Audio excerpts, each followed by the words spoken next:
30대 이혼녀입니다. 누구에겐 시답지 않은 이유가 될 수 있는 사사로운 서름 때문에 이혼을 하게 된 사연을 들려주고자 왔습니다. 결혼을 하게 되면 원래 어느 집에서든 시댁과 친정 문제로 부부 사이에 트러블이 발생하는 건가요? 저희 부부만 그런 게 아니라 다 그런 건가요? 하소연이라도 해서 위안을 얻고 싶어 이렇게 라디오를 찾게 되었네요. 부부가 돼서 한 번도 다툼 없이 살아갈 수는 없다는 거 인정하지만 남편과 제가 서로에게 감정 상하는 것이 어째 우리만의 일이 아니라 자꾸 시댁과 친정이 걸려야만 없는 건지 모르겠습니다. 명절 또한 그래요. 제가 딸이었을 땐 마냥 즐겁기만 했던 명절이 며느리가 되니까 다이어트 기간이 되어버린 것처럼 그렇게 밥맛이 뚝 떨어지더라고요.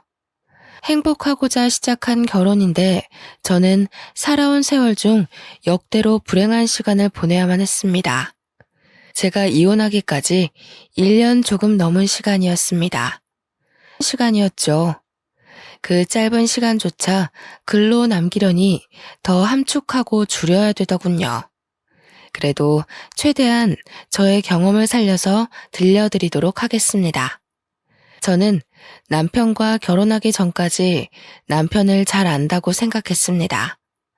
저희가 장기간 연애를 했는데 결혼 약속이 주변에게 알려졌을 때 주위에서 선 넘는 조언을 많이 하더라고요.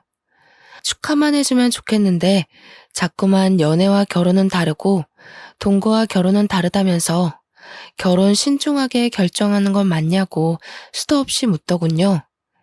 아줌마 아저씨 되는 직장 동료들이 특히나 그런 소리를 입에 담았습니다. 그때는 시모시부가 한 10대 명은 있는 기분이었어요. 그저 잘 알지도 못하면서 남의 인생사 함부로 말하는 잔소리로 들렸다는 거죠.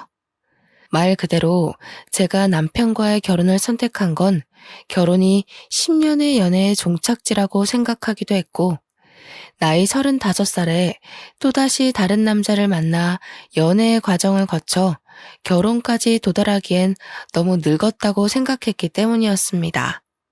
그런데 그렇게 얼렁뚱땅 결혼을 한번 갔다 오고 나니 결혼에는 나이가 중요한 것이 아니라는 걸 지금에서야 깨닫고 있네요.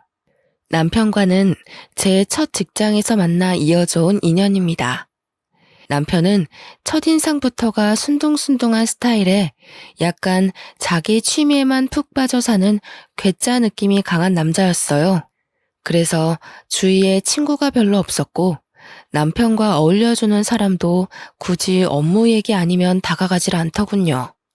저는 그런 점이 오히려 마음에 들었습니다.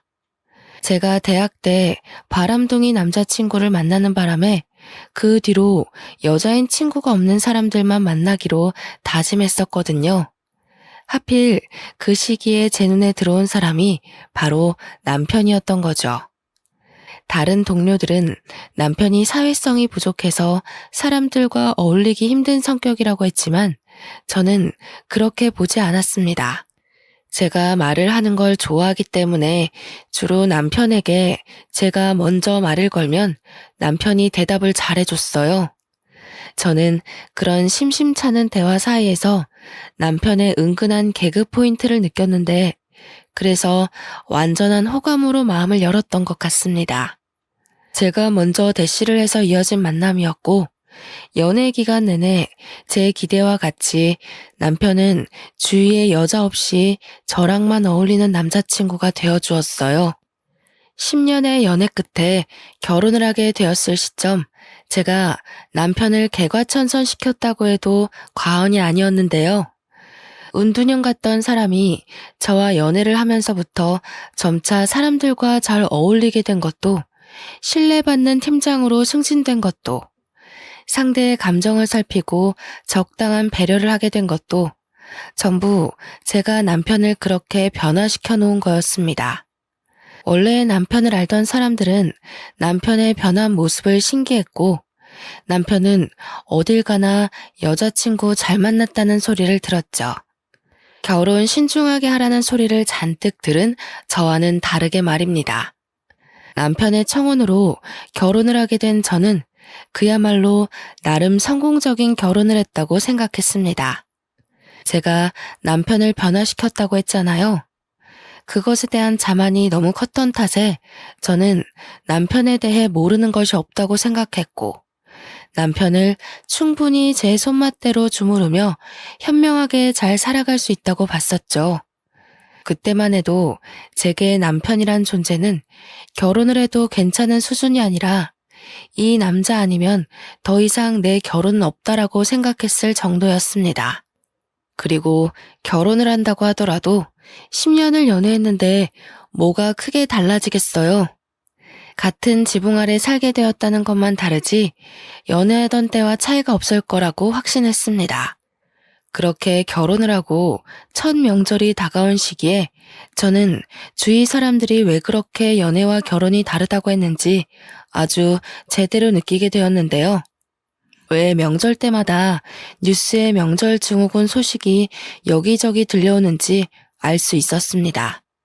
결혼을 하고 첫 설날이 다가오던 때에 저는 남편의 낯선 모습을 마주했어요. 이번 명절에 우리 식구 다 같이 태국 여행 가기로 했어. 장모님한테 이번 명절 방문 못한다고 말씀드려야 될 것 같아. 어? 갑자기 무슨 여행? 나한테 그런 말 없었잖아. 아니, 안 돼. 우리 엄마는 혼자야. 친척들도 다 서울에 살아서 엄마 들여다봐줄 사람도 없단 말이야. 내가 가야 돼. 다음 명절 있잖아. 그때 종일 친정에 있어주면 되지. 이 여행회사 상여금이랑 명절 보너스 덕분에 가는 거라서 이미 호텔까지 싹 다 예약 끝났단 말이야. 이번만 그렇게 해. 친정 방문을 선심 쓰듯 다음 명절로 미루는 남편을 보고 어이가 없었습니다. 심지어 저는 이 사실을 명절 일주일 전에 들었어요. 시댁 전체가 태국 여행을 가기로 했고 저도 그 여행을 따라 나서야 된다고 하는데 왜 당사자인 제게 통보하듯 말해주는 걸까요? 제 동의는 구하지도 않고 멋대로 결정한 남편에게 기분이 상한 것도 상한 거지만 배우자에 대한 예의가 없다고 생각했습니다.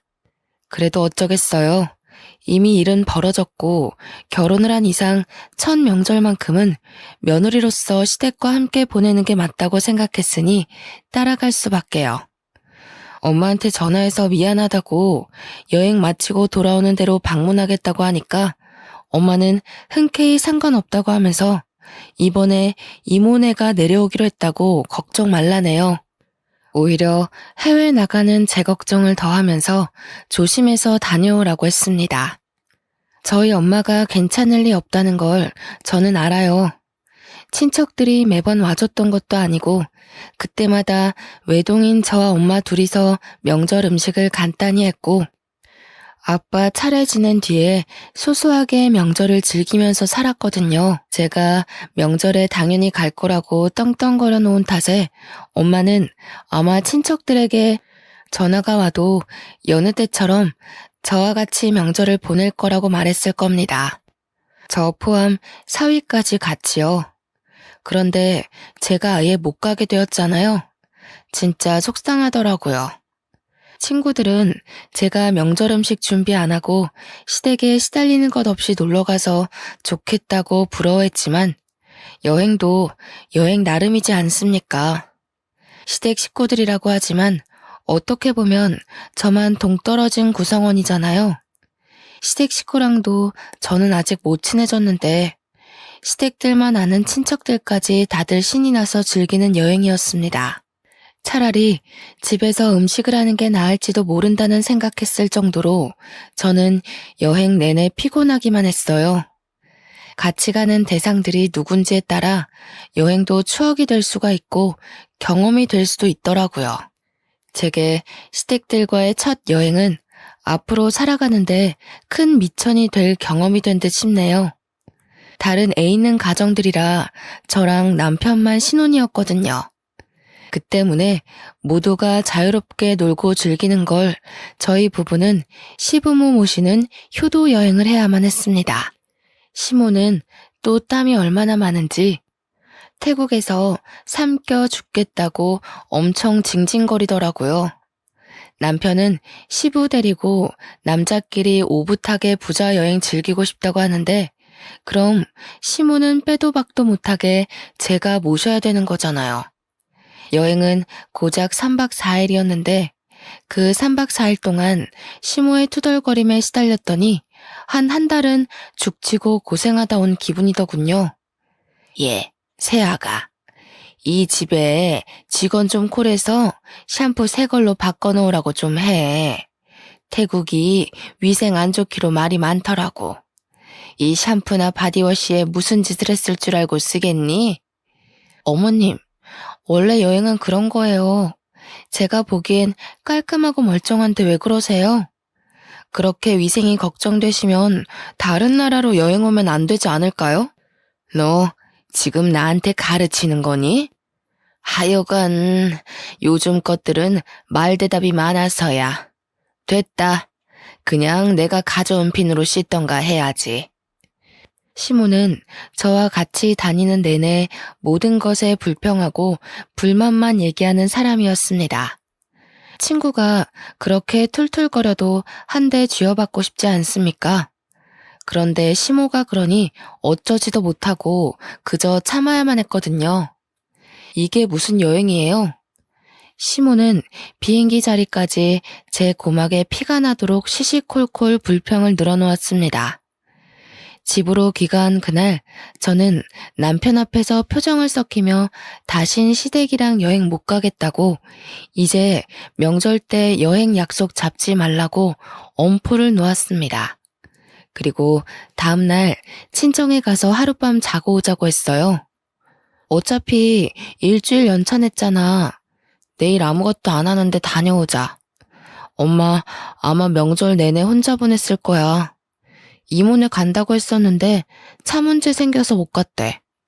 다음 명절에 가기로 했는데 왜 그런 말을 했어? 어느 세월에 포항까지 갔다 와. 내일까지는 고속도로 막힐 것 같은데. 그래도 출근하기 전엔 좀 쉬다가 가야지. 자기 웃긴다. 비행기 타고 태국은 뿔뿔 돌아다니면서 같은 땅인 포항은 왜 못 가? 못 가는 게 아니라 가기 싫은 거 아니고? 솔직히 피곤해서 그래. 노는 것도 좋은데 우리도 나이가 있잖아. 사람이 다시 힘내서 일하려면 휴식도 필요하지 않겠어? 또 상여금 받으면 그땐 장모님 모시고 갔다 오면 되니까. 제 말을 듣는 둥 마는 둥 하면서 피곤하다고 사우나 다녀오겠다는 남편은 끝까지 친정 가겠다는 말에 확신을 안 주고 나가버렸습니다. 더럽고 치사해서 더 말하기 싫을 만큼 서운함을 느꼈어요. 한국으로 귀국하기 전 친정엄마한테 다음날 간다고 미리 말도 해놨었거든요. 엄마를 2번 실망시킬 수도 없고 실망 주고 싶지 않았던 저는 결국 저 혼자라도 가야겠다고 생각을 했습니다. 다음날 아침부터 친정 가려고 짐을 싸고 있는데 남편이 저더러 어디 가냐고 묻는 겁니다. 처음으로 남편의 목소리가 듣기 싫더라고요. 미운 점이 보이니까 발소리 내는 것마저 싫어서 남편을 쳐다보지도 않고 대답했어요. 친정 간다고 하니까 남편이 한숨을 푹 내쉬면서 저보고 왜 이렇게 고집 부리냐고 하는 거 있죠. 자기 혼자 내려가면 장모님이 날 뭐라고 생각하겠어. 우리 어제 이미 이 얘기는 마무리한 거 아니었어? 뭘 뭐라고 생각해. 시댁은 태국 여행 보내주고 처가에는 문자 한 통 덜렁 남기는 인정머리 없는 사위라고 생각하겠지. 우리가 언제 얘기를 끝냈어? 일방적으로 자기 말만 하고 나가버린 사람이. 뭐 하자는 거야 지금? 우리 식구만 여행 갔다고 시위하는 거야? 장모님 입장에선 오히려 딸이 명절 음식 때문에 고생 안 해서 고마워하실 텐데. 남들은 제발 시댁이 여행 좀 갔으면 좋겠다고 하는데 여보는 뭐가 그렇게 불만이야? 그래서 내가 여행 내내 즐거웠어? 어머님이랑 한방 쓰면서 3박 4일 동안 내가 뭘 했는 줄 알아? 어머님 뒤치다꺼리만 했어. 남의 엄마 뒤치다꺼리 하는 게 어디 보통 일인 줄 알아? 다들 어머님 맞기 싫으니까 나한테 떠민 거면서 오히려 나한테 대접을 해줘야 되는 거 아니야? 어? 뒤치다꺼리? 너 지금 말 다 했냐? 엄마가 평소 잔말이 많아서 그렇지. 그렇다고 그걸 며느리 입장에서 욕을 해? 그것도 내 앞에서? 왜? 너희 엄마 함부로 얘기하니까 화나니? 네 엄마 중요한 건 알면 내 엄마가 중요한 건 왜 몰라? 네가 사위라면 적어도 우리 엄마한테 성의는 보여줬어야 되는 거 아니야? 결혼하고 첫 명절이야. 나만 시댁에 잘 보여야 돼? 당신이야말로 얼마나 우리 집을 얕봤으면 감히 내 앞에서 처가를 무시해? 서운한 마음에 말이 억세게 나갔는데 남편이 그것에 화가 났는지 제가 짐 싸고 있는 가방을 발로 뻥 차버리더군요. 그러면서 친정 가주면 될 거 아니냐고 언성을 높이면서 옷만 갈아입고 나오라고 하는 겁니다. 저랑 남편은 대화 한마디도 안 하고 몇 시간을 달려 친정으로 갔습니다. 엄마는 내내 피곤할 텐데 안 와도 된다고 했지만 저희가 막상 도착하니 너무 기쁜 표정으로 반겨주더라고요. 그래도 남편은 엄마 앞이라고 나름 사위 노릇은 했습니다.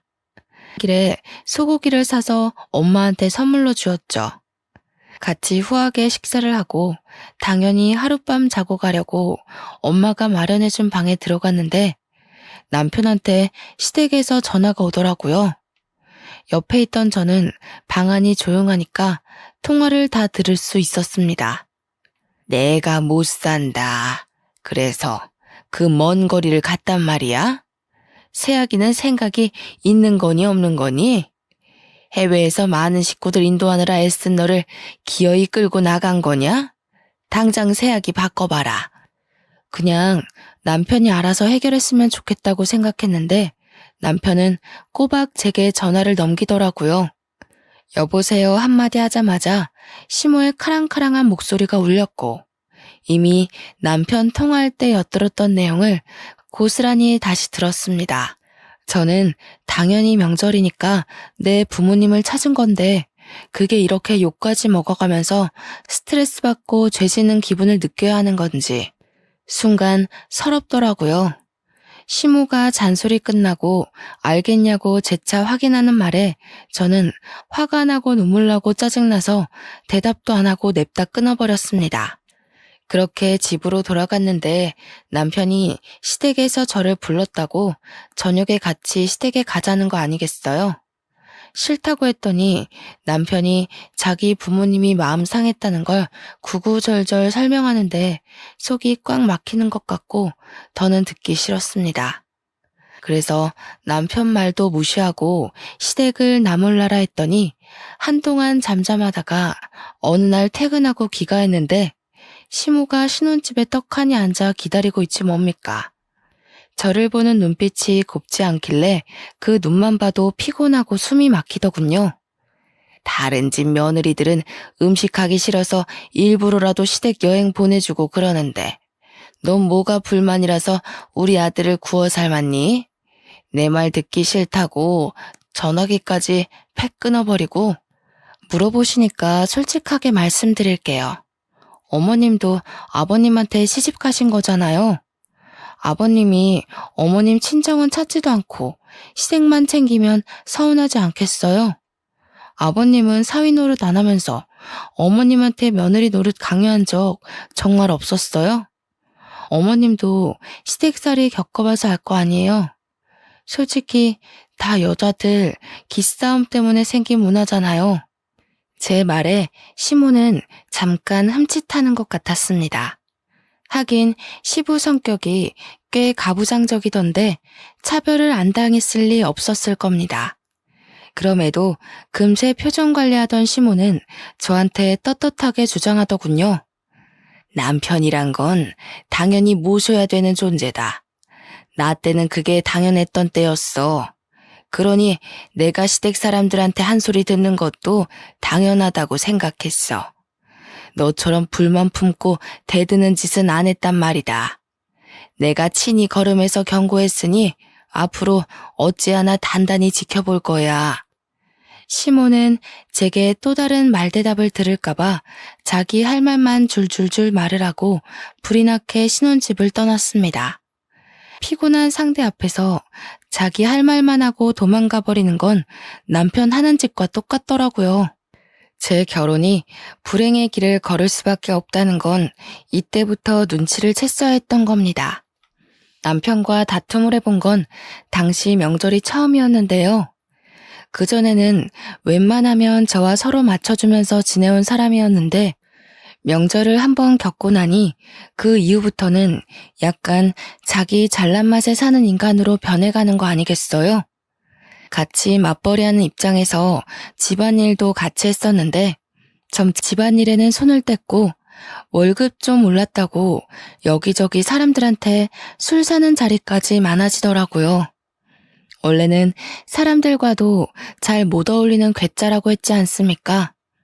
그 운둔한 성격을 바꿔줬더니 저한테 부메랑이 되어 꽂힐 줄은 몰랐어요. 사람들이랑 제 뒷담이라도 하는 건지 사람들과 어울리고 집에 오면 남편이 술 주사로 꼭 제게 한 소리를 하더라고요. 홍보팀에서 당신 보고 고집 좀 줄이래. 그런 마인드로는 기발한 아이디어 못 나온다고. 후배들 좀 그만 잡아. 후배들이 당신 얼마나 무서워하는지 모르지? 술만 마시면 저런 식으로 저에 대한 단점을 콕콕 집어냈습니다.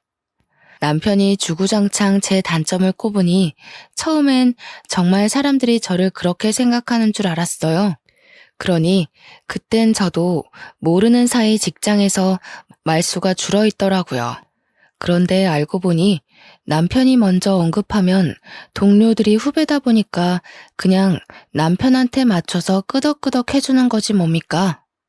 그 사실을 어떻게 알았냐면 한날 친구 남편이 하는 대창집에 남편이 왔다고 연락이 왔더라고요. 그땐 남편이 회식 있다고 말도 안 해줬던 때라서 저도 포기하고 그러려니 있었는데 친구 남편 말로는 남편이 제 흉을 엄청 본다고 하면서 제가 알아야 될 것 같아 연락을 했대요. 친구 남편 앞에서 너무 쪽팔리고 동네 창피했지만 그와 동시에 열이 확 올라서 결국 그 가게를 찾아갔습니다. 갔더니 남편 혼자서만 잔뜩 취해서 하하호호 웃으며 진짜 제 흉을 보고 있더라고요.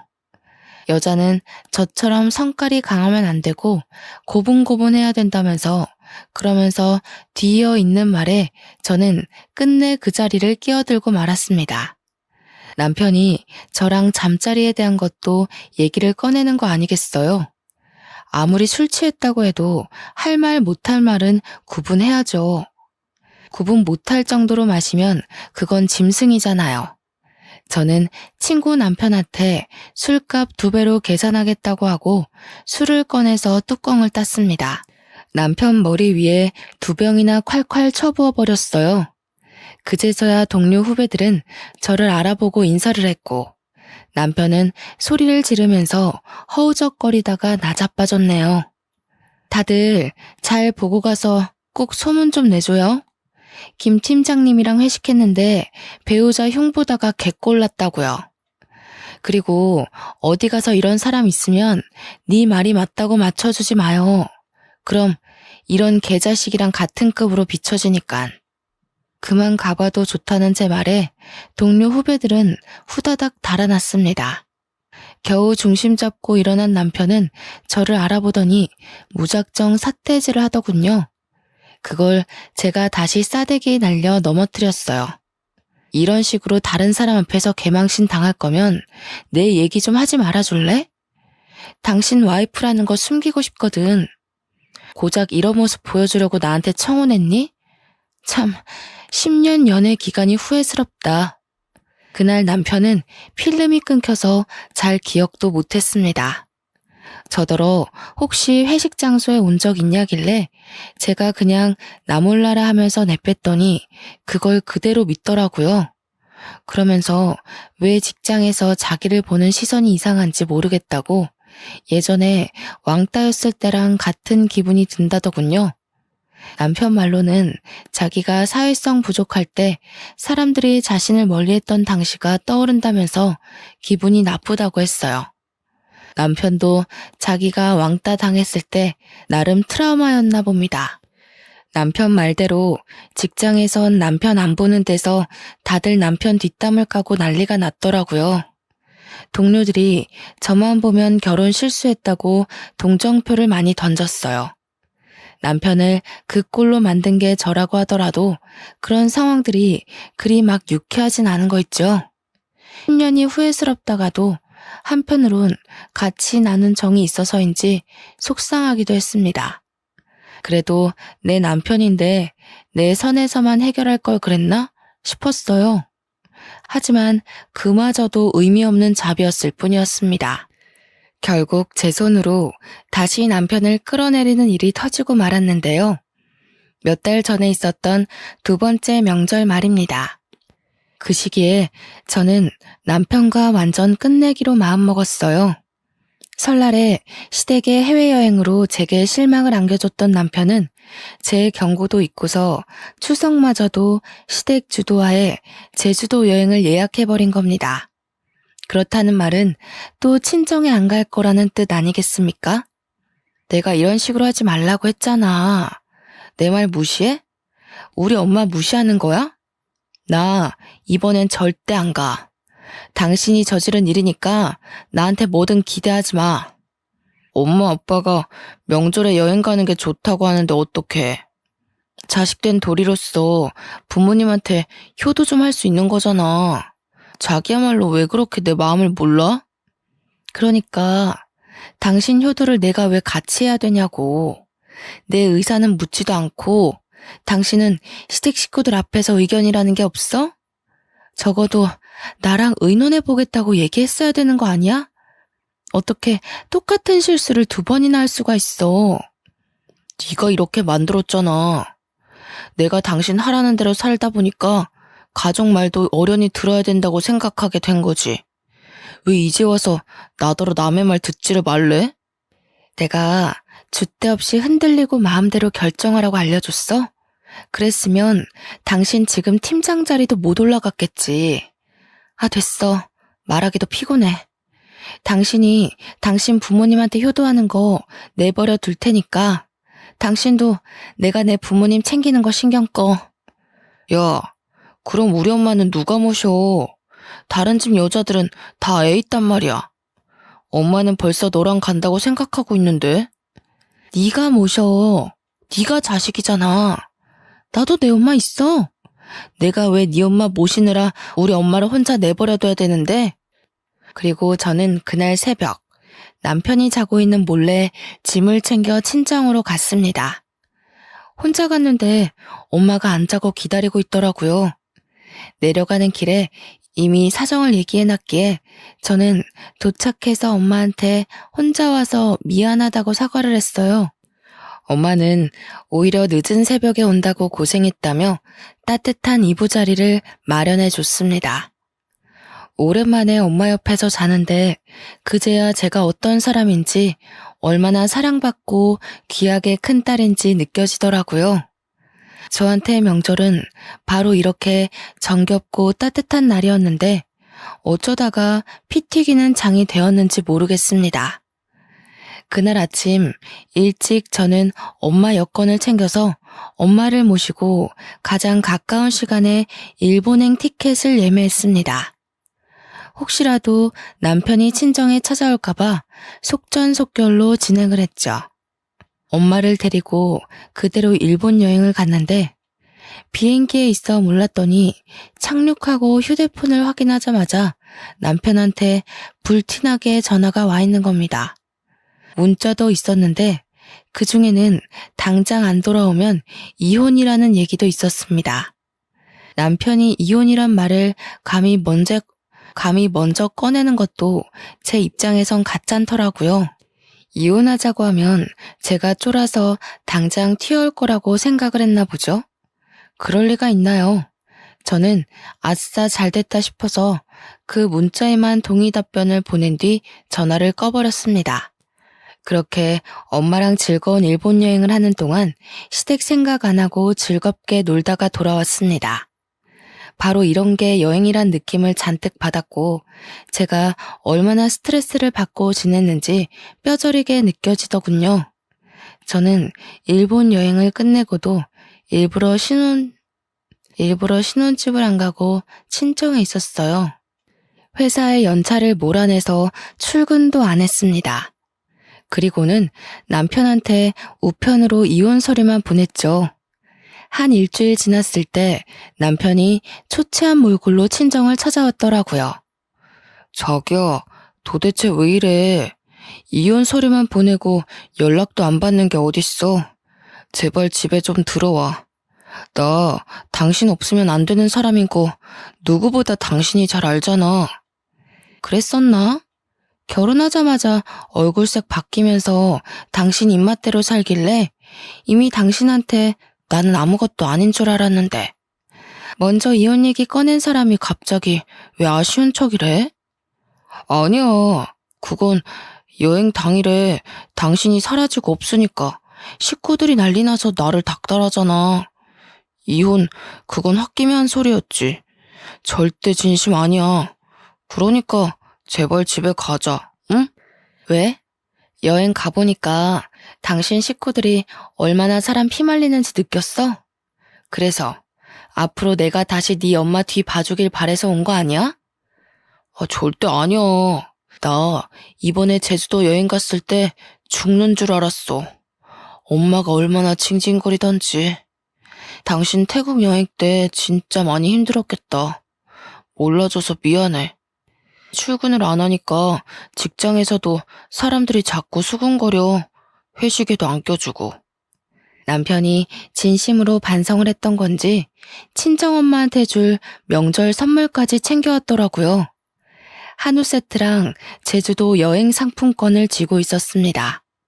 그러면서 제 앞에 넙죽 엎드려 제발 집에 돌아가자고 애원했어요. 자기를 데리고 살아줄 사람은 저밖에 없다면서 이혼만큼은 안 된다고 사정하더군요. 장모님, 제발 이 사람 좀 설득해주세요. 저 정말 이 사람 없이는 아무것도 못한단 말이에요. 저한테 이 사람이 얼마나 존경스러운 존재인지 장모님한테 말씀드렸잖아요. 기억나시죠? 기억나고 말고. 그런데 자네가 오죽 잘못했으면 우리 딸이 이렇게까지 나올까. 그래도 반성하는 마음이 갸륵하니 한 번쯤 용서해주는 것도 괜찮을 것 같은데 딸? 친정엄마는 남편이 시멘트 바닥에 무릎을 꿇고 있는 모습이 안쓰러웠나 봐요. 저한테 한 번만 눈 감아주자고 같이 설득하더라고요.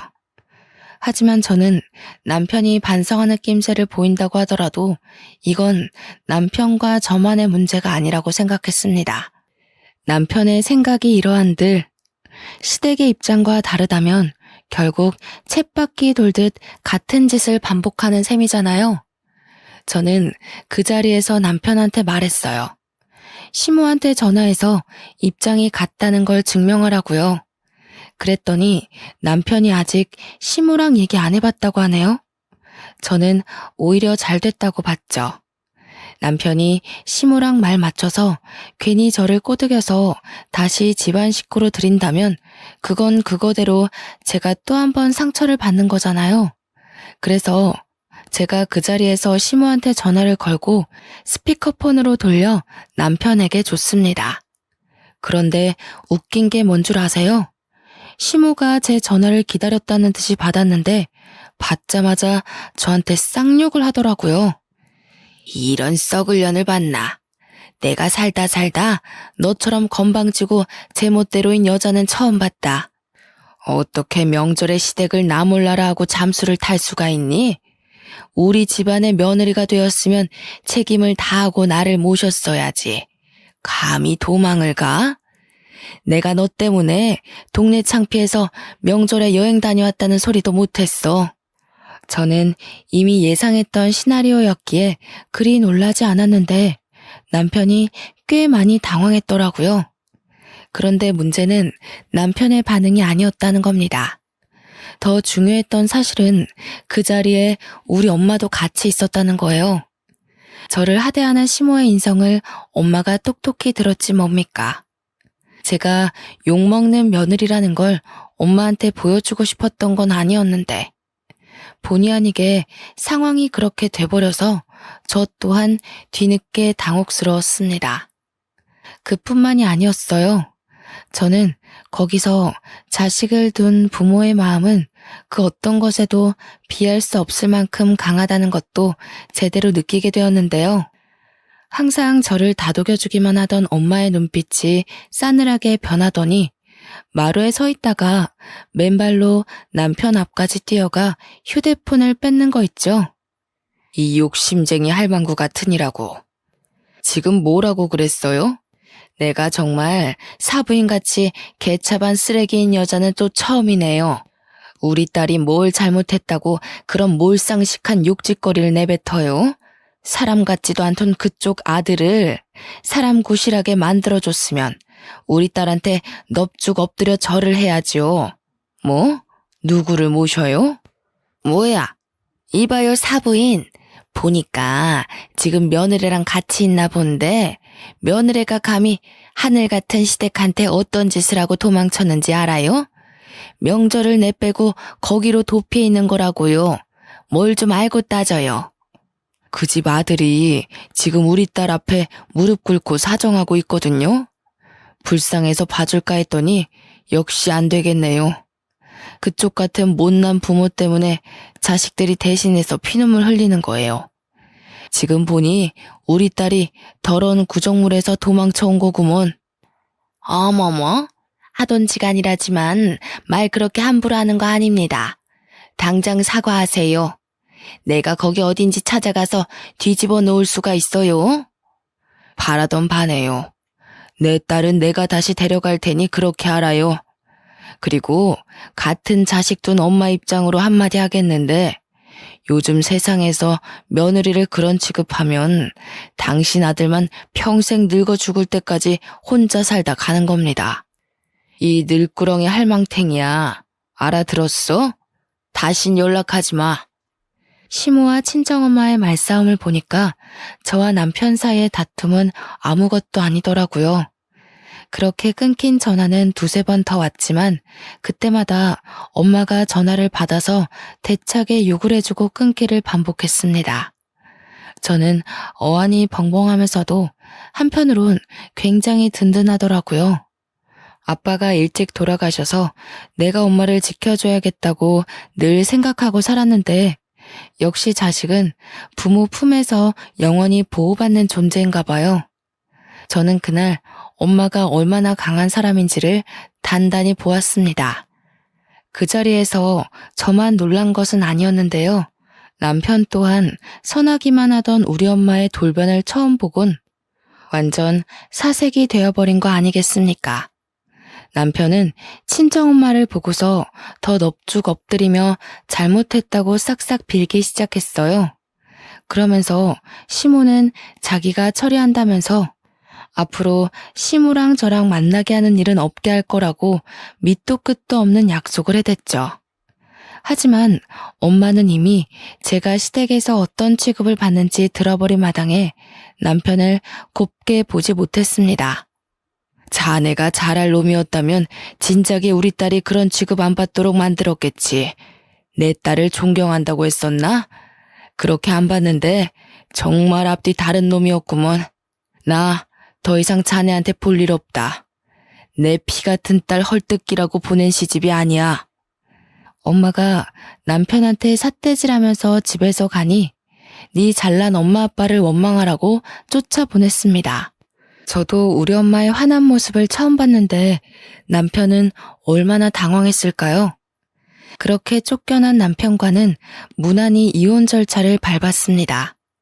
제가 짐 챙기러 간다고 어쩔 수 없이 신혼집을 다시 방문했어야 했는데 그 기회를 놓치지 않고 남편이 다시 저를 붙잡더라고요. 어처구니 없는 건 남편이 이혼 조정 기간을 염두에 계속 제 마음을 설득하고자 하면서도 와중에 시모를 부른 거 아니겠습니까?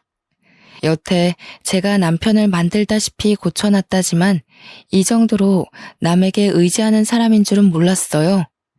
제가 없으니 시무한테 얼마나 기대고 있었던 건지 시무한테 저를 설득해달라고 불렀더라고요. 그래, 사부인 건강은 좀 어떠니? 잘 계시고? 언제 한번 모시고 우리 집에 들리거라.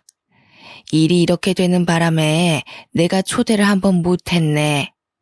일정 맞춰서 사부인 좋아하는 식사로 대접할 테니 모셔와. 사부인이랑 합의 잘 보고 너희 뜻대로 살도록 해줄게. 그러니 이혼은 취소하거라. 아직도 처지를 모르시네요. 아쉬운 사람이 찾아가야지 우리 엄마가 왜 헛걸음을 하겠어요? 우리 엄마는 이대로 저랑 저 인간 관계가 끝나길 바라고 있어요. 아직도 이혼하면 제가 손해라고 보시나 봐요? 남 걱정할 때가 아닐 텐데요. 저 인간이 직급 승진할 수 있었던 거 다 제 덕이에요. 남편 말로는 시모가 사과하러 온다고 하길래 어떻게 사과를 하나 살짝 궁금했는데 사과는커녕 끝까지 자존심 안 굽히려고 고개 빳빳이 들고 있는 꼴을 보니 굳이 제가 용서할 필요는 없겠더라고요. 그렇게 저는 시댁이 채운 쇠고랑에서 완전히 벗어날 수 있었습니다. 전 남편이랑은 같은 회사니까 어쩔 수 없이 마주쳤는데요. 전 남편이 회사에서 저를 피해 다니더라고요.